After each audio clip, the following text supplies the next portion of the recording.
En acceptant le Seigneur Jésus-Christ comme notre Sauveur, nous sommes rendus participants du Saint-Esprit. Deuxièmement, nous sommes participants de la sainteté de Dieu, non pas ma sainteté, mais sa sainteté. Car nos pères nous corrigeaient pour peu de temps, comme ils le jugeaient bon. Mais Dieu nous corrige pour notre véritable intérêt, afin de nous faire participer à sa sainteté. Hébreux 12:10.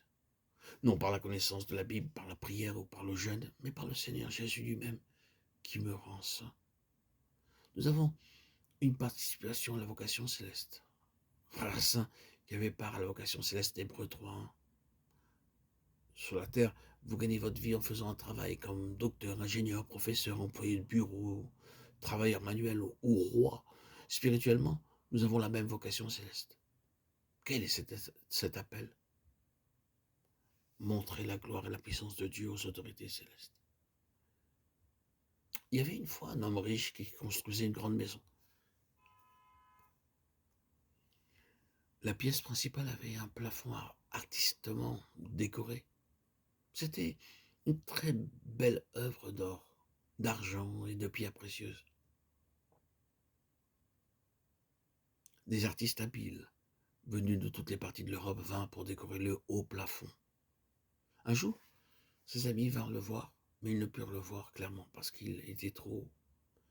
Ils allongèrent beaucoup leur cou, mais ils ne purent pas encore le voir. Alors l'homme riche apporta un grand miroir et le plaça sur la table. Ainsi, toute la beauté du plafond put être vue dans ce miroir.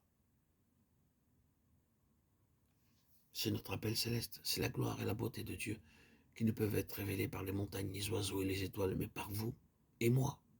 Nous pouvons être conférenciers, professeurs ou docteurs, mais spirituellement, notre appel est de montrer la gloire et la beauté du Seigneur.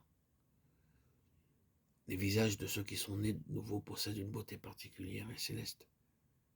Cette beauté ne peut pas être obtenue par des moyens terrestres. C'est une beauté céleste. Nous sommes participants du céleste héritage. Rendez grâce au Père qui nous a rendus capables d'avoir part à l'héritage des saints dans la lumière. Colossiens 1:12. Cela nous enlève tout amour pour les choses qui passent. Avant que vous soyez nés de nouveau, vous cherchez à gagner, à mettre de l'argent de côté, et vous passez tout votre temps dans cela. Mais ce sont des richesses qui passent. Vous ne pouvez pas les emporter avec vous lorsque vous mourrez. On raconte cette histoire du roi Alexandre, un roi fameux de Grèce. Il vint en Inde en 325 avant Jésus-Christ et mourut jeune, avant l'âge de 30 ans. Avant qu'il ne meure, sa mère vint et lui dit: « Mon fils, quelle est ta dernière volonté ?» Il dit: « Lorsque je serai mort, soyez assez aimable de laisser mes 2 bras en dehors du cercueil. » Généralement, lorsqu'on met un corps dans un cercueil, on y met le corps entier. Mais il dit: « Je veux que mes 2 bras soient maintenus en dehors du cercueil. Et quand vous ordonnerez la procession de mes funérailles, un homme marchera devant moi en criant: Ainsi s'en va le grand Alexandre. Voyez ses mains vides. Il va au monde avec les mains vides et il s'en retourne à vide. Il avait beaucoup de richesses, mais il laissa toutes derrière lui. Lorsqu'un homme meurt, toutes ses richesses terrestres restent ici. Mais nous avons un héritage spirituel, nous sommes participants de l'héritage des saints dans la lumière. Ne crains point, petit troupeau, car votre Père a trouvé bon de vous donner le royaume. Luc 12:32. C'est mon espérance, un jour dans le ciel, je recevrai de mon Seigneur un héritage éternel.